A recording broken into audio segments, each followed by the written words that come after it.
Hey my dear learners, a very warm evening to all of y'all. I'm your English educator Vritti दोषी और आज हम पढ़ने वाले हैं the last leaf quick summary for term two examination along with keywords. So let's get started. ये जो हमारी स्टोरी है the last leaf, it is written by O Henry who is an iconic writer. और ये story जो है ये है सू और जॉन्सी के बारे में. It's about Sue and Johnsy. वो एक छोटे से फ्लैट में रहते हैं which is on the third storey of an old house. वो थर्ड फ्लोर पे रहते हैं एक बहुत ही ज्यादा पुराने बिल्डिंग पे. और नवंबर का मंथ चल रहा था जब जॉन्सी जो होती है उसको निमोनिया हो जाता है. So she is just lying on the bed. वो हमेशा उसके बेड पे लाई करती रहती है and she is continuously steering outside the window. और वो कंटिन्यूसली गेज करती रहती है विंडो के बाहर. ना वहाँ पे वो ये बिलीव करती है कि जब भी वो विंडो के बाहर का जो लास्ट लीफ है, ओल्ड आइवी क्रीपर पे जो लास्ट लीफ है, वो जब भी गिरेगा तब वो उसकी डेथ नजदीक आ जाएगी. At that is when she is going to die. So वो अपनी फ्रेंड सू के साथ रहती है. और तो सू जो होती है वो बहुत ही ज़्यादा वरीड हो जाती है कि जॉन्सी के बारे में. और सू जल्दी से डॉक्टर को बुला देती है. Now over here remember my dear learners कि जॉन्सी जो है उसको निमोनिया हो गया है. तो जेपी याद रखो, जेपी एज इन जॉन्सी को निमोनिया हो गया है. JP Johnsy pneumonia. So Sue जो है वो डॉक्टर को बुलाती है और वो डॉक्टर वहाँ पे आके उसको चेक करते हैं और वो पूछते हैं कि भाई जॉन्सी को कुछ हुआ था क्या, जॉन्सी कोई वरी कर रही है किसी बात पे. तो डॉक्टर ये कोट करते हैं that she is not going to get well soon. Johnsy जो है वो जल्दी वेल नहीं हो सकती है जब तक उसने अपना माइंड वैसे बना के रखा है. अगर उसको खुद ही अच्छा नहीं होना है तो मेडिसिन जो है वो बिल्कुल भी हेल्प नहीं करेंगे. वो ठीक हो सकती है बट अगर उसका खुद का माइंड ऐसा है कि वो ठीक नहीं हो पाएगी तो वो मेडिसिन भी कुछ भी उसकी हेल्प नहीं करेंगे. सो सू को ये रियलाइज हो जाता है कि ठीक है चलो she is worrying a lot. तो सू जो है वो जॉन्सी को डिस्ट्रैक्ट करने का ट्राई करती है. She talks about clothes, she talks about fashion. पर जॉन्सी जो है वो किसी चीज से डिस्ट्रैक्ट नहीं हो जाती है और वो बिल्कुल भी रिस्पॉन्ड नहीं करती है. जॉन्सी कंटिन्यूसली उसके विंडो के बाहर बस देखती रहती है. She continuously keep staring outside the window. That is when Sue comes inside. Sue जो है वो आती है इन द रूम और वहाँ पे जॉन्सी के बाजू में खड़ी हो जाती है. वो उसका ड्राइंग बोर्ड लेके आ जाती है ताकि वो वहाँ पे पेंट कर सके. और बाजू में ही जॉन्सी बैठी हुई होती है. Now Sue over there, you know, she is sitting next to her, she is painting. So वो सोचती है कि चलो मैं विसल करने लगूँ ताकि सू का जो माइंड है वो डिस्ट्रैक्ट हो जाए. तो वो पेंटिंग बनाते बनाते विसल भी करती है just to distract Sue. But over there Sue जो है हमारी वो अभी भी विंडो के बाहर देख रही है. And that is when Johnsy ने ये नोटिस किया कि सू जो है वो कुछ विस्पर कर रही है. Now what is she whispering. तो जॉन्सी जाती है सू जाती है जॉन्सी के पास और वहाँ पे सू ये सुनती है कि जॉन्सी जो है वो डिसेंडिंग ऑर्डर में काउंटिंग कर रही है. दैट मीन्स वो बैकवर्ड्स काउंटिंग कर रही है. मतलब from a higher number to a lower number. मतलब वो डिसेंडिंग ऑर्डर में कर रही है. For example 12, 11, 10, 9, 8, 7. सो ऐसे डिसेंडिंग ऑर्डर में बैकवर्ड्स काउंटिंग कर रही होती है. 12 she starts from 12 and goes up till 7. So from 12 वो 7 तक काउंटिंग करती है. और तभी सू क्या देखती है, तभी सू बाहर दिखती है कि भाई जॉन्सी क्या देख रही है विंडो के बाहर. तो सू को तब ये रियलाइज होता है कि बाहर एक ओल्ड आइवी क्रीपर है जो क्लाइंब हो चुका है half way up the brick wall. मतलब वो हाफ वे, पूरा जो ब्रिक था उसके हाफ कवर कर रहा था और वो जो ब्रिक वॉल थी वो उसके अपोजिट प्रेजेंट थी.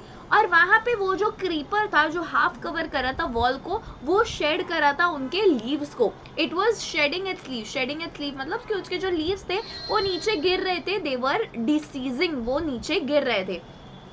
नाउ जॉन्सी ने 7 तक काउंट कर लिया था. अभी सिर्फ 6 लीव्स बाकी है क्रीपर पे. और तभी जॉन्सी ये एडमिट करती है, ये कंफर्म करती है कि माय डियर सू, ये जो लीव्स है वो अभी फास्टर फॉल हो रहे हैं. They are falling faster now. 3 दिन पहले ऑलमोस्ट 100 लीव्स थे, ऑलमोस्ट 100 लीव्स थे. बट अभी सिर्फ 5 लीव्स ही प्रेजेंट है. नाउ सू ने तो ऐसे बोल दिया कि उसने ऐसे कंफर्ट किया कि भाई ऑटम का महीना है तो लीव्स तो पक्का गिरेंगे ही गिरेंगे ना. तो तभी जॉन्सी बोलती है कि सू भले ही लीव गिरे पर अभी 5 लीव्स प्रेजेंट है. जब भी लास्ट लीव गिरेगा, when the last leave falls down, I am confident that I will die. So Sue जो होती है वो एकदम उसको शव ऑफ कर देती है और वो बोलती है कि भाई कुछ नहीं होगा ऐसा, डॉक्टर जो है उसने भी ये बोला है कि the doctor is also confident, उसने भी बोला है कि वो कॉन्फिडेंट है कि तुम मेडिसिन की वजह से अच्छे हो जाओगे, you will get better very soon. पर जॉन्सी जो है वो बिल्कुल भी टस से मस नहीं होती है, she remains on her word and she says कि नहीं भाई मुझे सूप नहीं चाहिए। जॉन्सी सूप जो बना के लेके आई थी, सू जो सूप बना के लेके आई थी, जॉन्सी बोलती कि नहीं मुझे सूप भी नहीं पीना है। और तभी जो है वो बाहर देखती है विंडो के। ना विंडो के बाहर देखने के बाद मतलब यहाँ पे ये इंस्टेंस याद रखना है कि when she looks out for the soup, वो जब भी सूप के लिए मतलब उसने ना बोला होता है तभी कितने लीव्स प्रेजेंट थे। At every instance the count is very important. So जब भी सूप का इंस्टेंस होता है तभी सिर्फ 4 leaves, only 4 leaves were present on the wall.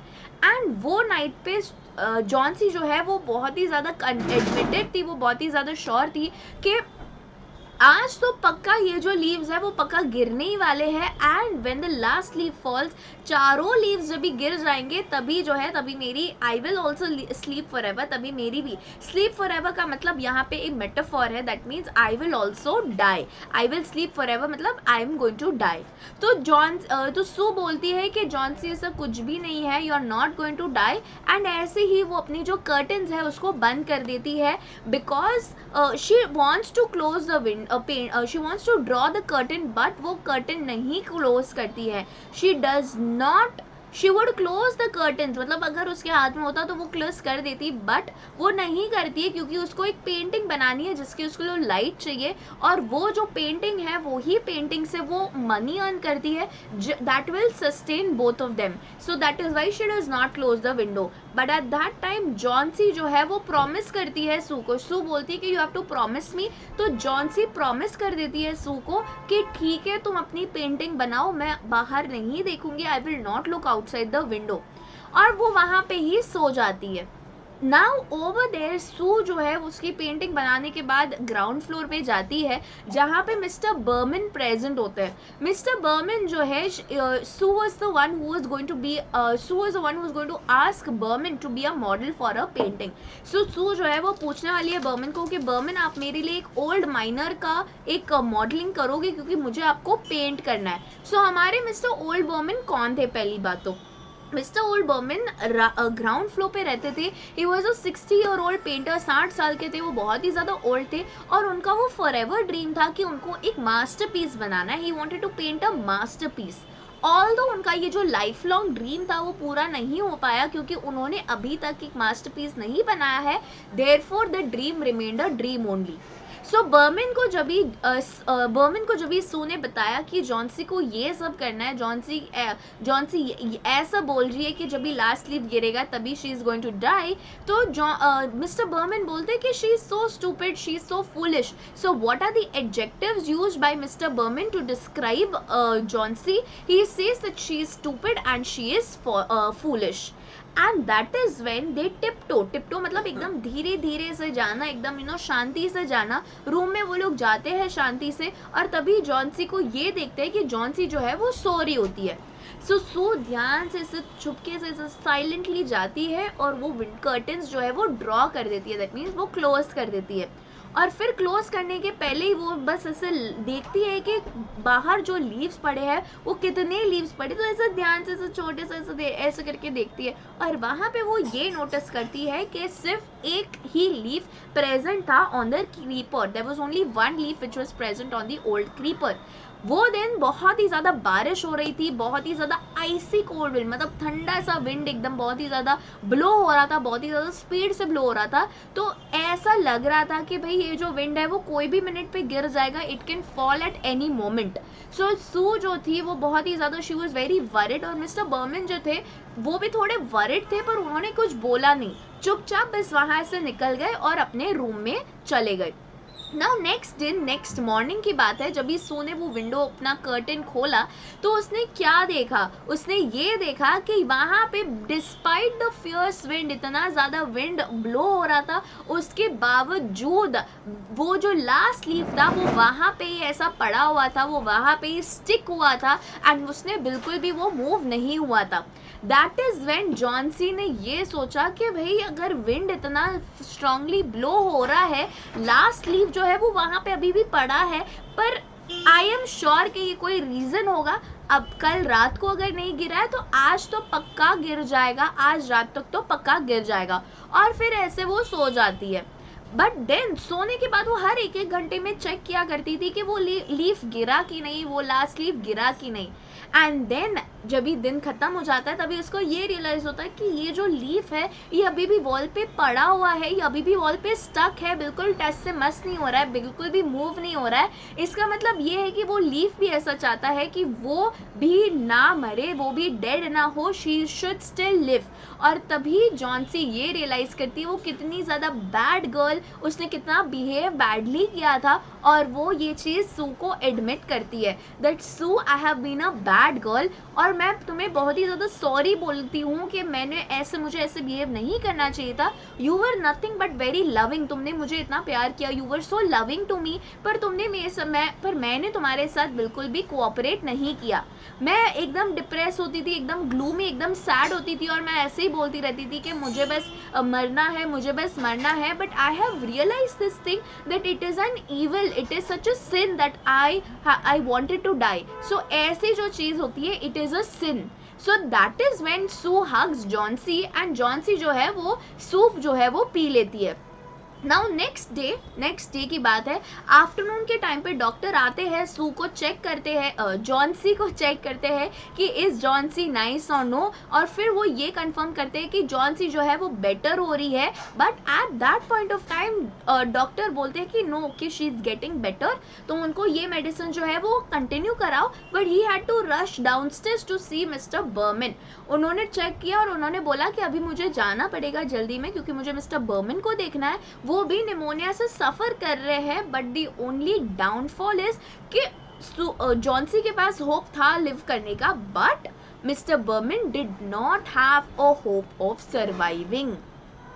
Next morning वो पूरा दिन बीत गया। नेक्स्ट मॉर्निंग सू ऐसा बोलती है, सू को पता चल जाता है मिस्टर बर्मन के बारे में, और वो जॉनसी को ये बोलती है कि Johnsy, mister Berman is no more, in fact he has died this morning out of pneumonia. Pneumonia की वजह से वो मर गए हैं, वो 2 दिन से बहुत ही ज़्यादा बीमार थे। इनफैक्ट जो पहला दिन था, जो फर्स्ट डे था, वो दिन जैनिटर जो था उसने बर्मन को फाइंड किया था। वो मिस्टर बर्मन जो थे तभी वो बेड पे ले करे थे। जैनिटर ने ऐसे पहले दिन पे उसको देखा था कि मिस्टर बर्मन जो थे वो सोए हुए थे ऑन हिज बेड, उनके जो भी क्लोथ्स थे, उनके जो भी शूज थे वो सभी वेट थे और वो शिवर कर रहे थे। तो जब भी जैनिटर ने उनको मिला, when janitor found mister Berman, तो ये सभी चीजें मिस्टर बर्मन के साथ थी। He was lying on the bed, उनके क्लोथ्स और शूज जो थे वो वेट थे और वो बहुत ही ज्यादा शिवर कर रहे थे। And why was he shivering? क्योंकि वो प्रीवियस नाइट को स्टॉर्म में थे, he had gone outside in the previous night, that is why he was shivering and he was feeling unwell. तो तभी उन्होंने बाहर देखा, उनके रूम में ये देखा कि उनके रूम के बाहर, मतलब जो विंडो, ग्राउंड फ्लोर के बाहर जो वो एरिया, जो बालकनी काइंड ऑफ एरिया, जो लॉन होता है जहाँ पे वो ब्रिक वॉल था, वहाँ पे एक लैडर पड़ी हुई थी, एक लैंटर्न पड़ी हुई थी जो अभी भी लिट थी, it was still burning with fire, और थोड़े ब्रशेस पड़े हुए थे। वहाँ पे लैडर के बाजू में ही ग्रीन और येलो पेंट्स भी पड़े हुए थे। सू और जॉनसी बहुत ही ज़्यादा कंफ्यूज हो जाते हैं, और तभी उन्होंने ये रियलाइज किया कि वो जो लीफ था वो बिल्कुल भी फ्लटर नहीं हो रहा था। कौन से लीफ के बारे में बात कर रहे थे? वो ही लास्ट लीफ जो वॉल पे जड़ा हुआ था, वो जो वॉल पे स्टिक था, वो बिल्कुल भी फ्लटर नहीं कर रहा था, वो बिल्कुल भी मूव नहीं कर रहा था। एंड दैट इज बिकॉज वो जो लीफ था वो एक रियल लीफ नहीं था, it was a painted leaf. और यही लीफ जो था वो था बर्मन का masterpiece. And this is how the story ends. Berman is no more, Berman dies, but before dying, मरने से पहले उनकी जो इच्छा थी, उनकी जो विश थी, उनका जो लाइफ लॉन्ग ड्रीम था वो पूरा हो गया था, और उनका ड्रीम वो था कि वो एक मास्टरपीस बनाए। Now why is this leaf a masterpiece? Can you let me know in the comment box below? Let me know why according to you was this a masterpiece. So I hope this lecture is very very helpful. ये सभी जो words थे, ये सभी keywords थे जो तुम्हें अपने आंसर्स में लिखने हैं. So if you like the video and if you want many more such sessions like this for term 2 examination, don't forget to like the video, subscribe to the channel and share with your friends. I am going to see you in the next class. So until then everyone, stay at home, stay safe, take very good care of yourself and a very hearty sayonara. Bye everyone, take care, see you soon.